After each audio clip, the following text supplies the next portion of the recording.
Poner el dedo en la llaga es investigar, informar, cuestionar y desafiar sin miedo al poder económico y político. Enaltecer la cultura, la educación y la innovación para generar sociedades libres. Te invitamos a ser parte de este cambio, donde todas las voces se escuchan. Con Adriana Delgado. Doctor Luis Ignacio Sáenz Chávez, hablar de usted es hablar del gran escritor, historiador, filósofo, además especialista en artes plásticas y arquitectura. Doctor, ¿qué es la libertad? Digamos que la libertad es una y mil cosas y depende de cómo la designamos, desde el lenguaje, desde la Weltanschauung, desde la forma de ser de los intérpretes. Yo me adscribo a la definición que da Baruch Spinoza, ¿no? Que es: la libertad es la conciencia de la necesidad. De modo tal que la libertad no es el apetito libérrimo en su decurso por cumplirse y por saciarse. No es ese movimiento hacia eso que llamaban en el bajo medioevo refocilarse, sino es, digamos, hacia el deseo. El deseo no tiene que ver con el apetito, el deseo tiene que ver con la razón. Y la razón y el deseo son, digamos, los puntales que envuelven y protegen la necesidad. Y estar consciente de la necesidad, eso es ser libre. Eso es conocer nuestro límite y conocer nuestra posibilidad. De eso se trata. Ahora bien, el problema es que la libertad, digamos, tiene una dimensión individual y conceptual y tiene una dimensión colectiva y práctica, y que son indisolubles. Entonces no hay una libertad delirante, lo que hay es la capacidad del sujeto de echar a andar su voluntad de acuerdo a las condiciones de la realidad. Entonces nosotros no podemos desear algo que esté más allá de la razón, tenemos que estar sujetos a la razón. De modo que, por ejemplo, quien ahora en la situación catastrófica en la que vive nuestro país pretenda establecer una realidad genuinamente democrática, respetuosa del Estado de Derecho, pues vive en un delirio, eso no tiene nada que ver con la realidad. Lo que hemos hecho en la realidad es destruir por completo los referentes de eso que penosamente y a lo largo de 50 años hemos construido como un marco democrático. Perfeccionable, por supuesto, fallido en más de un sentido, pero era, digamos, una línea de trabajo como patrimonio en común. No es un tema para que lo desaparezca porque se le ocurre a una persona o a un movimiento o a unos opositores que tampoco son muy serios en este país, ¿no? De modo que la libertad es esa capacidad que tiene el sujeto, pero siempre y cuando se atenga a los referentes y a los marcadores de la realidad. Y por otro lado, si la libertad no construye, si la libertad no se expresa, si la libertad no se asocia, si la libertad no invierte, si la libertad no piensa críticamente, entonces no existe la libertad, ¿no? La libertad no es una virtud teologal, la libertad es un principio ordenador del mundo y de nuestro papel en el mundo. Entonces, eso quiere decir que nosotros trabajamos en asociación, trabajamos en compañía, no en soledad.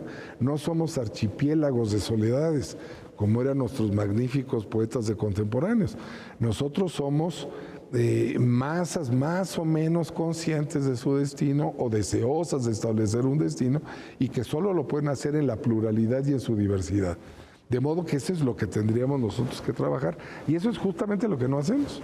Doctor, habla usted y menciona el pensamiento crítico. ¿Qué es tener pensamiento crítico en la libertad? El pensamiento crítico es la capacidad de polemizar con lo real, suponer y esforzarse a través del ejercicio de la voluntad que la realidad y lo real pueden ser distintos. Eso es el pensamiento crítico. El pensamiento crítico nos sirve, nos es útil, nos es instrumental, no solo para conocer la realidad, o mejor aún, las realidades, nos avenimos mejor a los plurales que a los singulares, sino que necesitamos nosotros, digamos, elementos de crítica que esa es otra de las cosas que, digamos, todo ciudadano debe de portar como su arsenal básico. Un ciudadano que es incapaz de criticar, que es incapaz de polemizar frente a lo que existe, pues no puede pensar en un orden distinto al prevaleciente. La realidad siempre será perfectible, la realidad siempre es mejorable. Nos lo venden como si ya hubiésemos llegado al oasis y en el oasis disfrutásemos el maná. Pero no, lejos estamos de ello. Nosotros somos un país lastimosamente atrasado.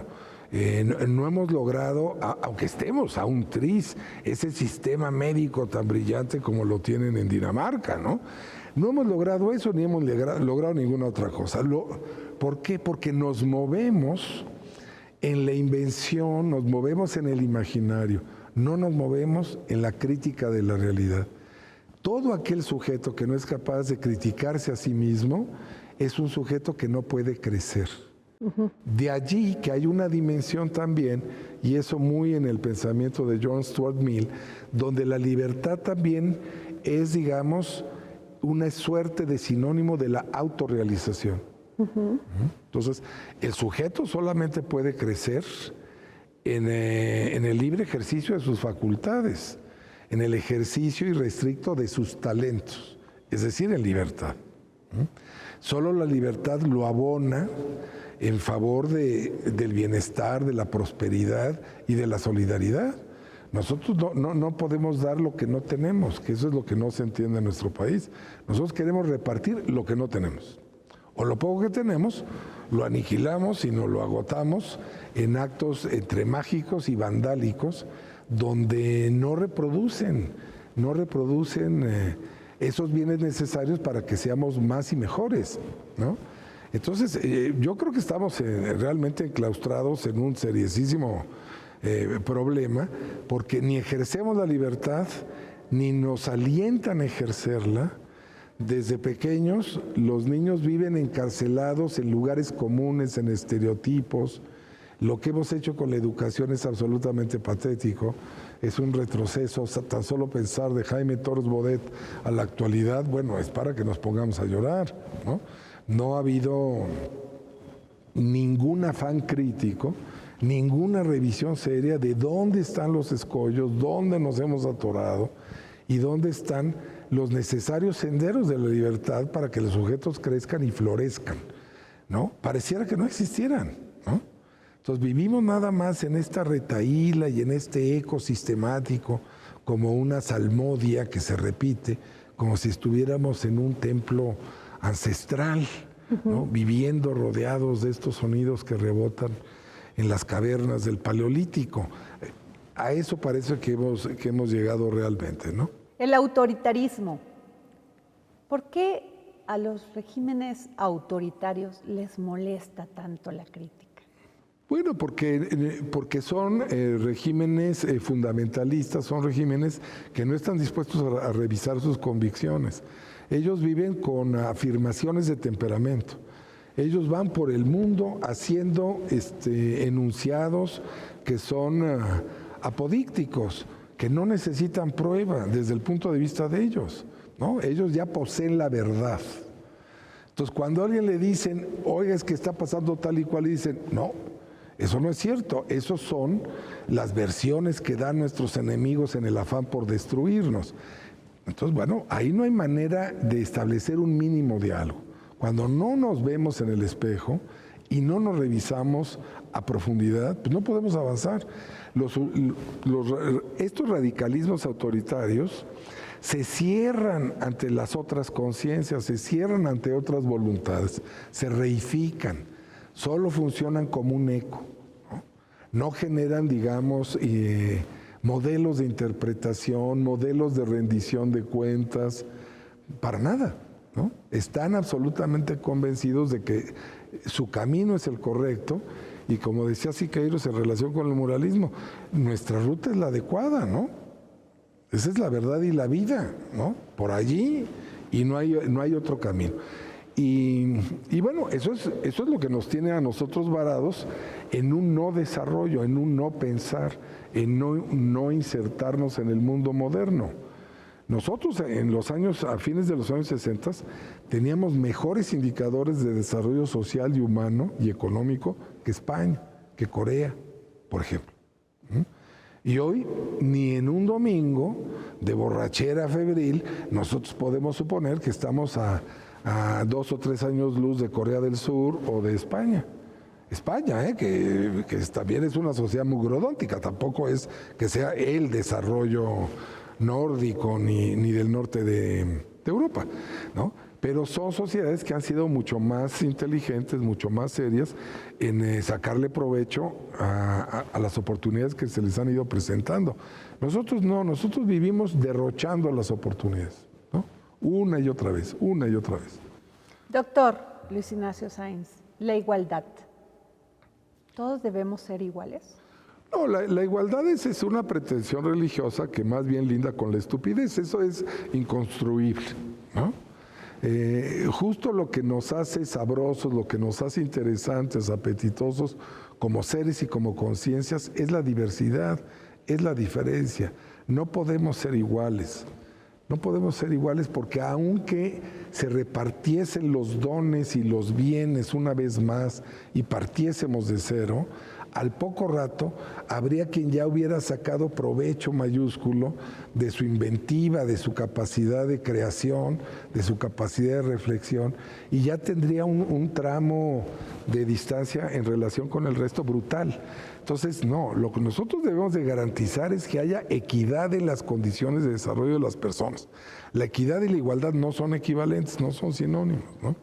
Nosotros tenemos que garantizar que de entrada los sujetos puedan aprovechar ciertas condiciones básicas de desarrollo. En la educación, en la salud, en la alimentación, en el vestido, en la vivienda. Eso lo debemos de tener, porque esos son derechos humanos.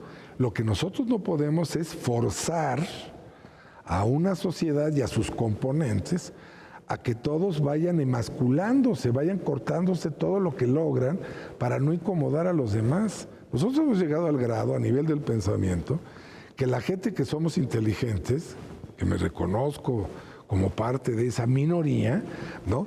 Tenemos ahora que guardar silencio para no ofender a los estúpidos, que son legión, ¿no? Que son la inmensa mayoría del planeta y nuestro país no es la excepción. Y nuestras autoridades tampoco son la excepción.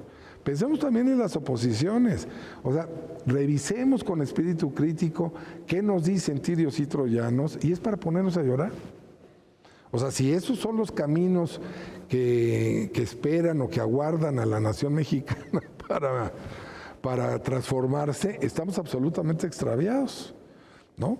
Eso no va a ser. Nosotros no podemos estar como perros y gatos, porque nosotros no vivimos en la Franja de Gaza y como si viviéramos en la Franja de Gaza, porque estamos irreconciliados con nosotros mismos. Entonces tenemos un poder público afanado que disfruta sembrar las rencillas, los odios y las diferencias. Y tenemos unas oposiciones que se ceban en la misma lógica, ¿no? Entonces nadie construye. Entonces, más bien yo me preguntaría, ¿cómo pueden florecer y ser realmente productivos esos cuantos empresarios que siguen haciendo inversiones, que siguen detonando procesos innovadores, cuando todo conspira en su contra? ¿Cómo pueden los científicos realizar su trabajo cuando todo está de espaldas a ellos? ¿Cómo pueden los creadores pintar, escribir, construir lo que tú quieras, si todo está en su contra, ¿no? ¿Por qué los colectivistas creen que todos debemos ser iguales? Bueno, yo creo porque son, digamos, mediocres y son estúpidos. Entonces viven a la altura de sus limitaciones, ¿no? En un país con la pobreza como la hay en México, ¿cómo generar un país de libertades? Digamos que los romanos que entendían algo de estas cosas decían que para ser ciudadano hay que ser propietario. Y entonces es un silogismo de ida y vuelta, es un periplo conceptual. Y decían entonces, para ser propietario hay que ser ciudadano. El que no tiene algo que perder, no abona en el desarrollo de la colectividad. El que vive de recibir, el que vive de los patrocinios, no forma parte de la república como tal, no forma parte de la cultura de lo público, ¿no? Sino es un segmento, digamos, de protegidos, alicaídos, que no se suman a las tareas de la vida cotidiana, ¿no? Esto yo sé que suena como terrible, pero es la verdad, ¿no? No podemos estar patrocinando a diestra y a siniestra, ¿no? Porque pareciera que lo que se pretende es que la gente no emigre de la pobreza, no trascienda la pobreza, sino que se mantenga allí, ¿no? En calidad de clientela. Entonces no quieren ciudadanos, lo que quieren es seres confusos, demandantes de bienes y de servicios, que extienden la mano y se les da algún óvulo y así le pasamos todos a todo mecate. Esa es la vulgaridad y la simplicidad de nuestro mundo. Vámonos al otro extremo. En cualquier municipio del país, establecer un negocio, bueno, eso es más complejo que levantar las pirámides de Keops, Kefren y Miserino en Giza. O sea, aquí hacer un negocio es como si fuera un pecado. Traba sobre traba burocrática. Exactamente, ¿no? Entonces, en vez de que lo facilitemos, lo bloqueamos, olvidándosenos que la mayor parte del trabajo la generan los empresarios, no la genera el Estado. ¿Por qué creen el gobierno que no podemos generar esa confianza entre oferta, demanda, y por qué quieren regular todo? ¿Por qué esa tentación de regularnos la vida? Por la necesidad del control, porque en el fondo saben que no tienen la razón. Quien duda de la razón controla. El marido que duda de su capacidad seductora con su mujer, la controla, la persigue, la limita. Quien no duda de ella, la potencia. La quiere luminosa, la quiere realizada, la quiere feliz, así sea a pesar de él. Eso es apreciar la libertad, porque la libertad de uno va ligada con la libertad del otro. Yo no puedo ser libre si los otros no quieren ser libres, si los otros no pueden ser libres. Son tareas colectivas, no son decisiones unipersonales. Entonces, ese es el tema. Los gobiernos que controlan es porque no tienen realmente capacidad de gestión, ¿no? En fin, no se tiene que llegar, digamos, al grado de un liberalismo a ultranza, donde caigamos en esa ingenuidad de que el mercado es un regulador. No, el mercado no es ningún regulador. El mercado necesita conducción gubernamental, pero esa conducción gubernamental no puede ser de uno o de dos personas. Tiene que ser consensada, consensuada. ¿Con quién? Con los empresarios. ¿Con quién? Con los ciudadanos, ¿no? Y eso es lo que no hacemos. Aquí vamos inventando reformas fiscales, un día sí y otro también, todas son a medias, todas son incompletas, porque no nos queremos sentar con los que generan el dinero.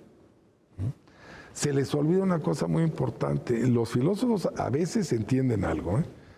Entonces, así como Baruch Spinoza nos recuerda que la libertad es la conciencia de la necesidad, mi amigo Hegel nos recuerda que los impuestos son una forma de la reconciliación social. Entonces, los impuestos tienen que invertirse productivamente. Los impuestos no pueden convertirse en becas, en bonos y en subsidios. Los impuestos tienen que ser reproductores de la riqueza, del bienestar, de la prosperidad. No lo vemos así, ¿no?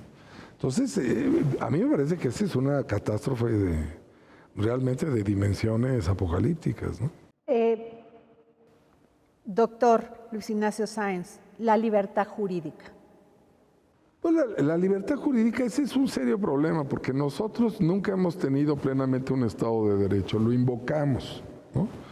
Es como esa jaculatoria con la que iniciamos el servicio religioso en un templo, ¿no?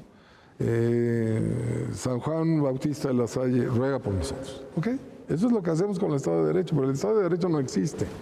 El Estado de Derecho presupone que existan ciudadanos, presupone que existan ciudadanos críticos, ciudadanos informados, no seres confusos demandantes de bienes y de servicios. No tampoco una bola de oportunistas que abrevan en el poder y que hoy los vemos en el transfugismo total. Un día eran priistas, después son panistas, después son del Verde Ecologista, después son del PRD, después llegan a ese que ni siquiera es un partido político, sino es un estado de ánimo, Morena, ¿no? Entonces van transitando en toda esta geometría política sin que haya convicción alguna. Entonces ese es digamos, está por demás hablar de libertad jurídica porque no la tenemos. El ejemplo que dan buena parte de los ministros de la Corte es desastroso, son venales, los de ahora y los de antes, ¿no? Este no es un tema que venga a descubrir nadie. Nosotros tenemos un aparato de justicia que es lastimoso. Nosotros tenemos, no sé, una infinita mayoría, más del 85% de la gente que está reclusa en los penales o privada de su libertad, es gente con delitos en términos de la cuantía económica ridículos, ¿no? Y están ahí por esa indefensión, porque no hay quien los defienda adecuadamente, o porque el defensor de oficio pues es un pillo y no hace bien su trabajo, o es alguien que fracasa en el ejercicio de la abogacía y entonces se refugia en estas tareas aparentemente de protección social.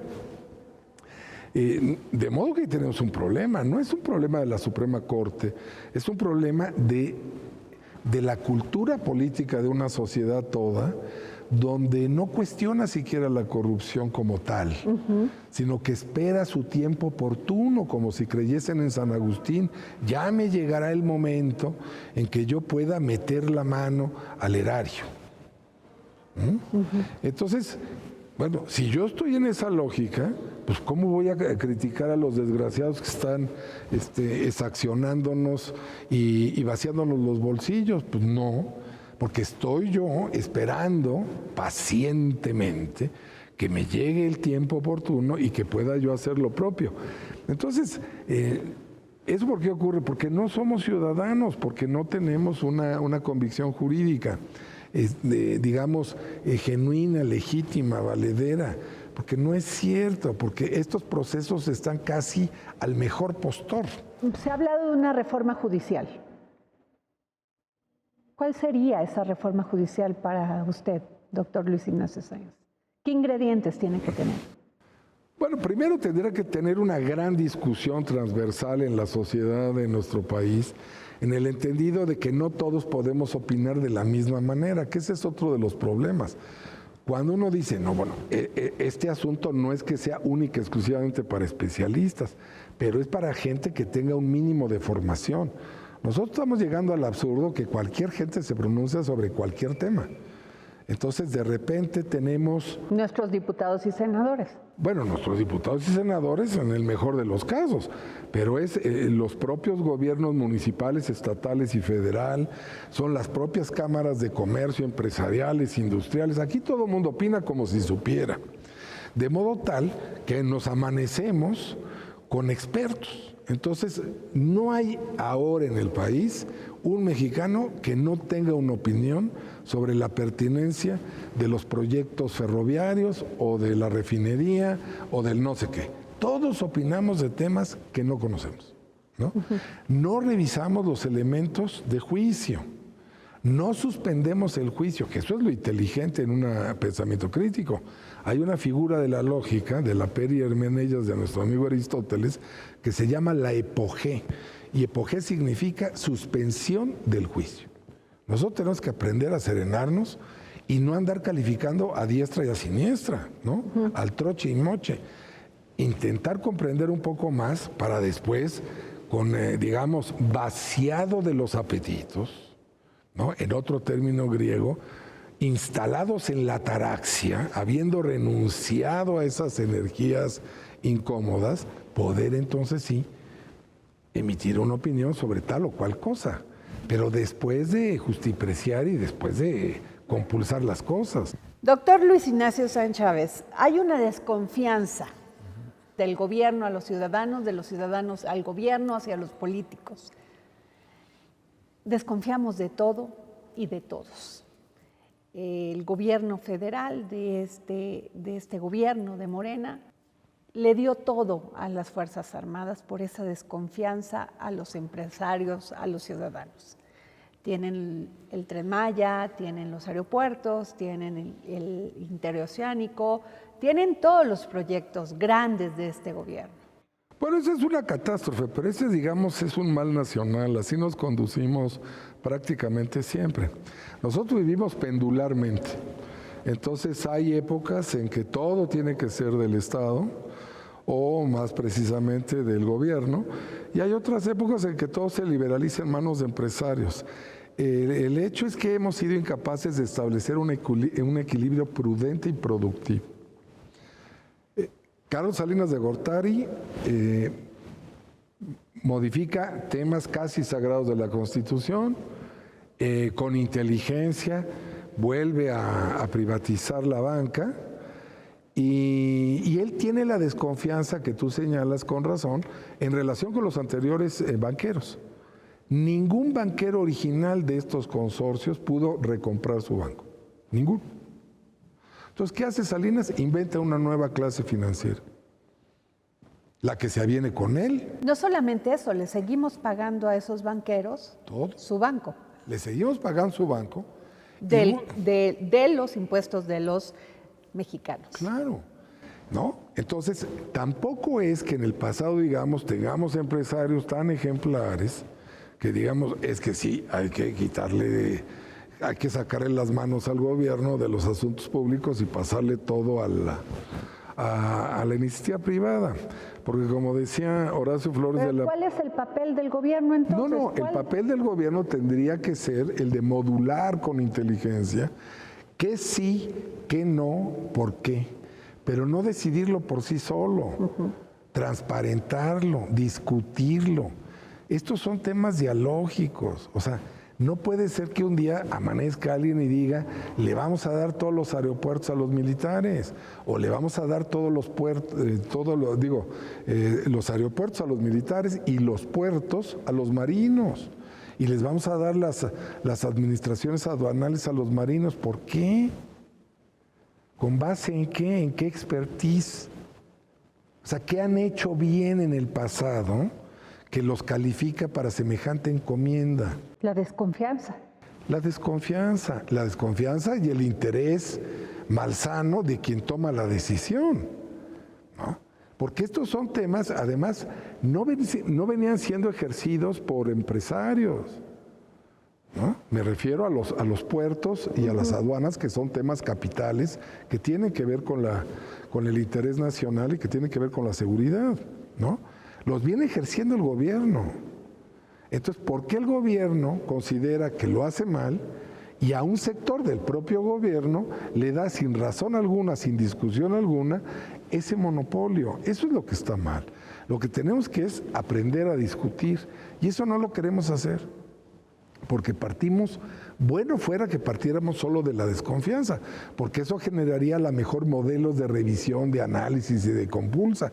No, además de la desconfianza, nosotros tenemos intereses creados, unos y otros. Entonces queremos llevar agua a nuestro molino. Entonces cuando al ejército le confían la administración de todo este tramo de la realidad, lo que se hace es evadir la rendición de cuentas. Porque los próximos 5, 10 o 15 años no vamos a poder revisar esos expedientes, porque han sido calificados como de seguridad nacional. Entonces, gracias a eso, entonces podemos no hacer los estudios de impacto ambiental en el Tren Maya y podemos llevarnos la mitad de la riqueza del subsuelo hídricamente hablando, sean cenotes o ríos subterráneos, ¿no? Podemos levantar ingentes cantidades de miles de hectáreas de selva y luego decir, no, es que no funciona el trazo por aquí y ya nos echamos 20,000 hectáreas de selva. Entonces vamos a cambiar la ruta del tren por tal o cual. O este complejo hotelero, que este sí es de empresarios que me caen bien, porque son mis socios, porque le han dado trabajo a mis hijos, entonces voy a hacer que pase la línea y las estaciones de este sistema de transporte cercano a sus propiedades. Entonces todo es así. Entonces realmente hay una discusión mínima sobre la pertinencia de las obras, no. Hay una discusión mínima sobre quién las debe de administrar, cómo y por qué, tampoco. Entonces vamos tomando decisiones a la ligera, hoy igual que ayer. Entonces las decisiones como se toman hoy día, a mí me recuerdan especialmente la torpeza destructivísima de Luis Echeverría Álvarez. O sea, imagínense, este hombre llegó a tener más de 2,000 empresas de control estatal. Entre ellas, fábricas de estufas y fábricas de bicicletas. Cabarets, el Bamer, por ejemplo, ¿no? Hacían barbaridad y media, el Salón México. Entonces, no puede ser. ¿Eso por qué ocurre? Porque no rendimos cuentas. ¿Por qué no rendimos cuentas? Porque no somos sujetos críticos. ¿Por qué no somos sujetos críticos? Porque no somos ciudadanos. ¿Por qué no somos ciudadanos? Porque no nos desarrollamos en un escenario de libertad. La delincuencia, la violencia que impera en este país, eso sí debería ser una tarea del Estado. Bueno, debería ser una tarea del Estado y debería ser algo que realmente nos ocupase y volvemos a lo mismo. No es que el Estado como tal genere la violencia, pero él es el que tutela estos procesos y es el que los debe de administrar, combatir y erradicar. Y no hace ni una cosa ni la otra. De modo que volvemos a lo mismo. No hay ninguna discusión pública. Nadie está dispuesto a discutir. Aquí determinaron que el camino del presidente Calderón era equivocado, lo cual es absolutamente cierto, ¿no? Y optaron por el extremo. Entonces, uno por matar nada más a los de un cártel. Bueno, proteger a un cártel contra todos los demás. Y este otro deja a todos hacer su santa voluntad. ¿Por qué? Porque en el fondo estos delincuentes son seres de conciencia, tienen madres, tienen hijas, tienen familias, se conduelen ante el dolor. Con los abrazos, con el exhorto que hagamos a una buena conducta, van a serenarse en el ejercicio de la violencia, lo cual no es cierto. No, aquí tenemos mucho más muertos que en las guerras combinadas de Afganistán, de Irak, etcétera. Es ridículo, ¿no? Estamos hablando que está bien que discutamos el tema de Israel y de las comunidades palestinas, pero estamos hablando como si eso fuese, eso que es una violencia atroz, que es injustificable, eso ocurre aquí todos los días. O sea, nosotros llevamos más de 176,000 muertos en el sexenio. Más de 70,000 desaparecidos. Por eso. ¿Y quién nos da alguna razón inteligente de esto? 10 mujeres mueren todos los días. 10 o 11, ¿no? Y esos son en las cifras oficiales. En la realidad no tenemos idea de qué tamaño es el feminicidio.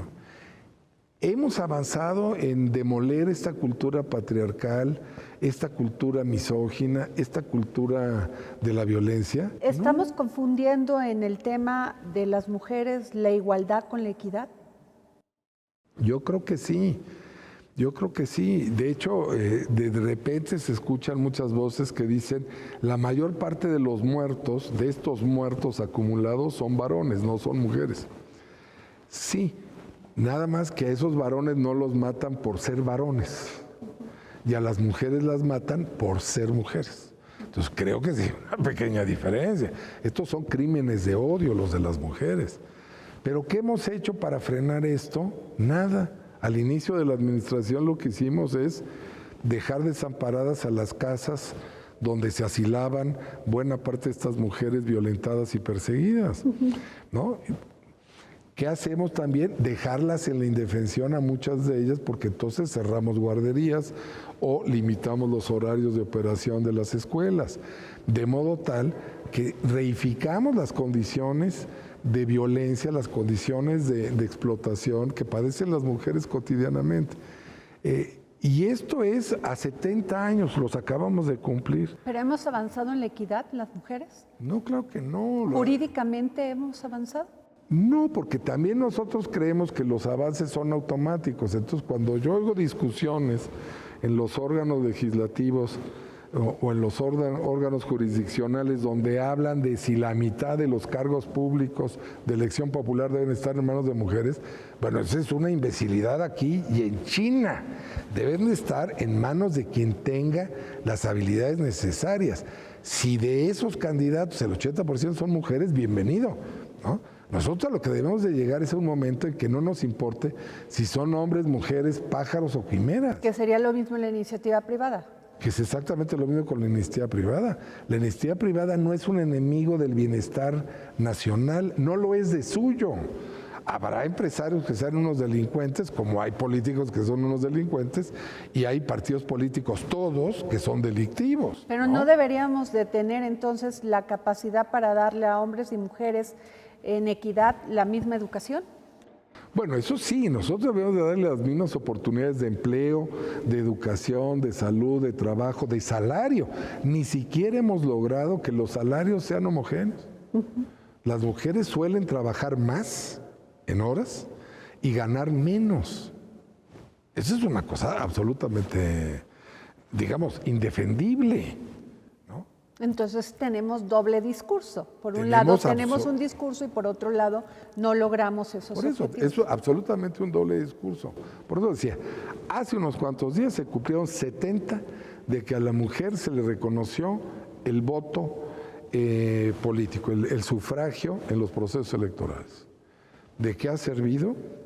Si nosotros revisamos quiénes votan y quiénes no votan, veremos que es una inmensa cantidad en las poblaciones rurales y en el sector femenino que votan menos, que son hasta controladas, son imposibilitadas por los propios varones para expresar su voluntad.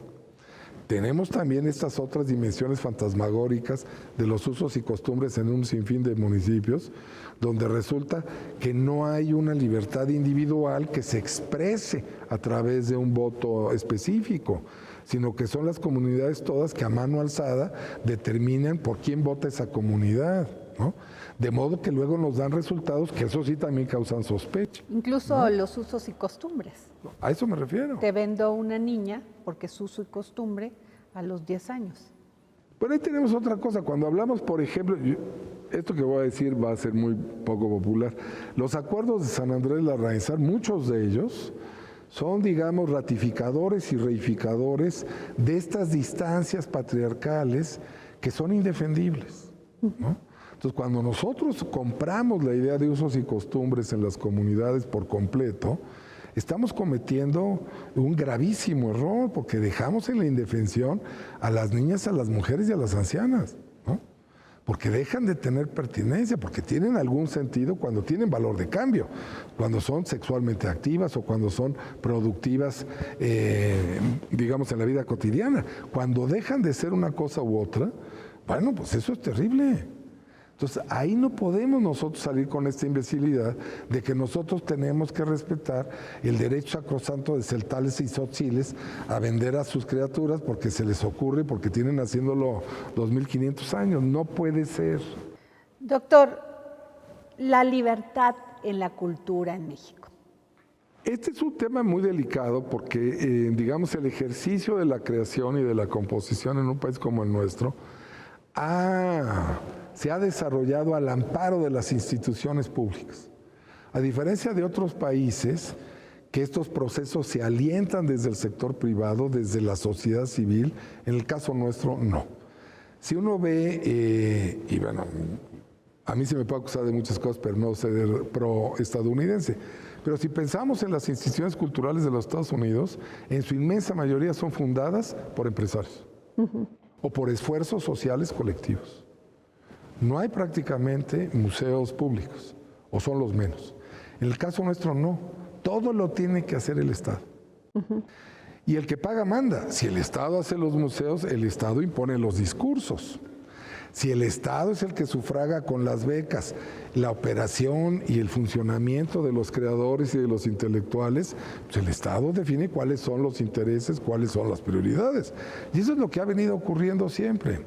Entonces nosotros tenemos esta idea de que los intelectuales son críticos porque son intelectuales, y eso es una falsedad tremenda, del tamaño de un templo.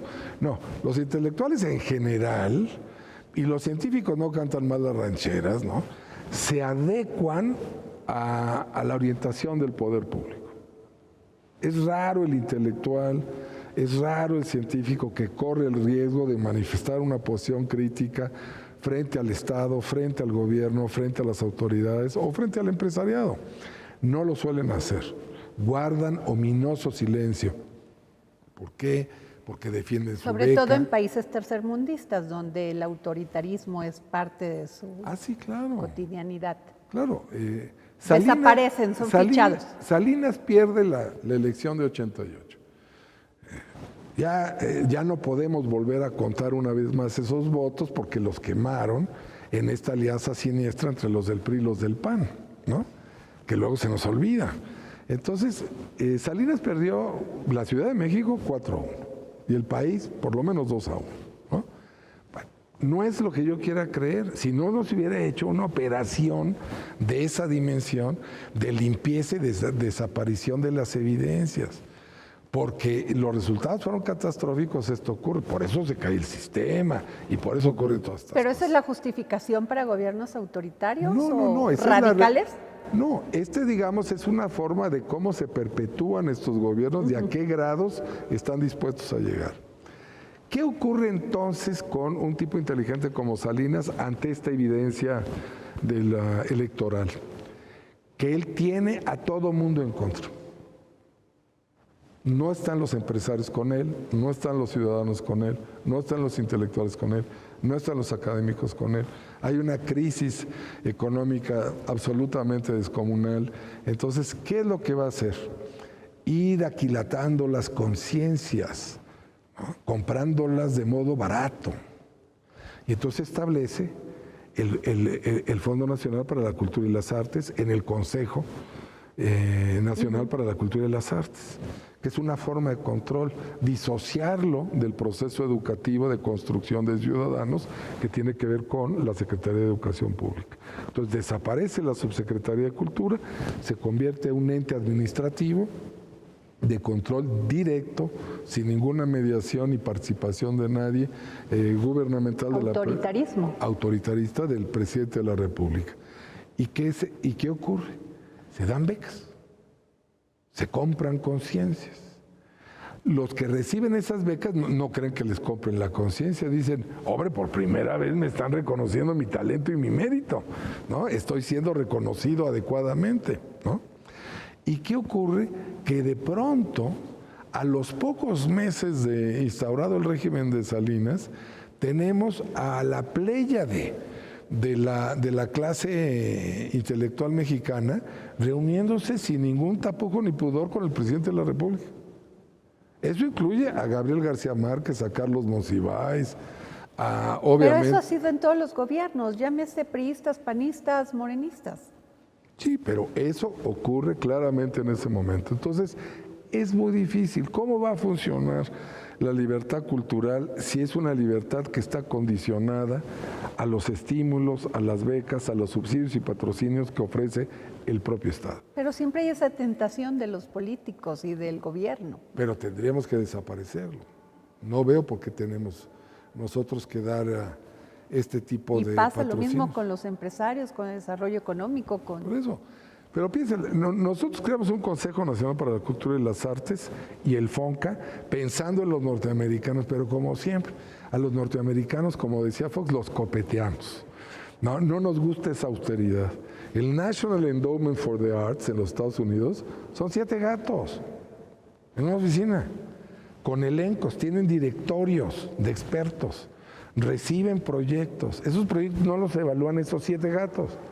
Si le dice, esto que me están mandando es de intervención en el espacio público, en una zona urbana, entonces se lo vamos a mandar. ¿Dónde están los expertos? Sacan el directorio, hay 40 expertos y se los mandan por correo electrónico a 3 expertos, ¿no? A que se pronuncie. Y les van a pagar un dictamen. No son burocracias, nosotros establecemos burocracias. Rafael Tovares de Teresa, cuando ya es desalojado Víctor Flores Olea, construye un Consejo Nacional para la Cultura y las Artes que reproduce las áreas de los organismos sustantivos. Entonces, hay una Coordinación Nacional de Monumentos Históricos en el INAH, él tiene la Dirección General de Sitios y Monumentos. Hay una Coordinación Nacional de Antropología y Cultura Popular, él crea la Dirección General de Culturas Populares, con la diferencia de que el mandato de ley lo ejerce el instituto, el titular de esa potestad y de esa función a pesos actuales gana 45,000 pesos, y el que está en el otro lado, en la Secretaría de Cultura, la actual Secretaría de Cultura, gana 3 veces más y no puede tomar la determinación. Tiene que conseguir el permiso del instituto, salvo que sean templos en activo, por ejemplo, ¿no? Entonces, así es como construimos el país de a mentiritas. Entonces, ¿eso qué quiere decir? Que nosotros vivimos en el ruido. Eso es lo que nos gusta. Somos consumidores, no somos ciudadanos. La innovación para generar libertad. Bueno, evidentemente las sociedades que son innovadoras son sociedades que son más productivas, que generan más riqueza social, que tienen más recursos que repartir y que obviamente tienen mejores niveles de vida. Eso no hay discusión. No sé qué nos pueda decir algún profeta de la actual administración o del pasado. No hay nada que argumentar al respecto. Para eso se necesita generar condiciones para que haya innovación, ¿no? Es alentar al empresariado para que destine recursos a la investigación. No como lo hicieron en el sexenio pasado, que desde el CONACYT desvían miles de millones de pesos, ¿no? Con un señor que ahora forma parte de la Junta de Gobierno de la UNAM, cuando debería estar tras las rejas, que es un exdirector del CIDE, ¿no? Entonces, así es como nosotros operamos, no alentamos la innovación. La castigamos. Si hace algo de investigación el sector privado, nos genera más desconfianza y no lo queremos alentar, ponemos trabas, etcétera, ¿no? De modo que nosotros vivimos pues comprando tecnologías obsoletas y puras chácharas. Nosotros generábamos aviones en el contexto de la Segunda Guerra Mundial. Autos, bienes de capital, no generamos nada, somos un país maquilador. ¿Por qué? Porque le ofrecemos mejores condiciones a los productores externos que a los nuestros. Digamos que mientras no demolamos la desconfianza, no vamos a salir adelante. Mientras no seamos capaces de reconciliarnos, no vamos a salir adelante. Mientras no seamos respetuosos del talento de los demás, no vamos a salir adelante. Somos nosotros una nación que está gobernada por una plutocracia de tercera categoría, de gente que no tiene idea de los asuntos públicos y que son los que toman decisiones por casi 130 millones de mexicanos. ¿México es un país de envidiosos? Es un país de envidiosos, ¿no? Y no lo digo más fuerte porque no les gustan las majaderías en este canal, pero es que es atroz. ¿No? Nosotros no tenemos respeto por el talento de los demás, ¿no? No tenemos.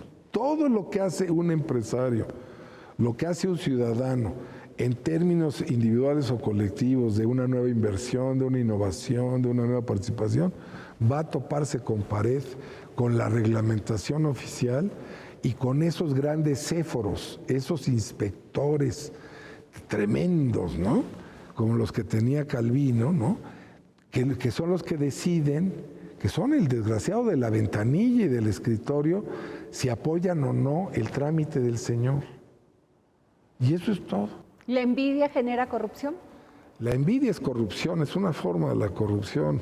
Nosotros la corrupción, yo lamentablemente no digo que sea un tema cultural como decía Peña Nieto, no, pero sí es una suerte de segunda piel en nosotros. ¿Por qué? Porque no hemos puesto los huevos en la canasta correspondiente. Y la canasta correspondiente es la educación.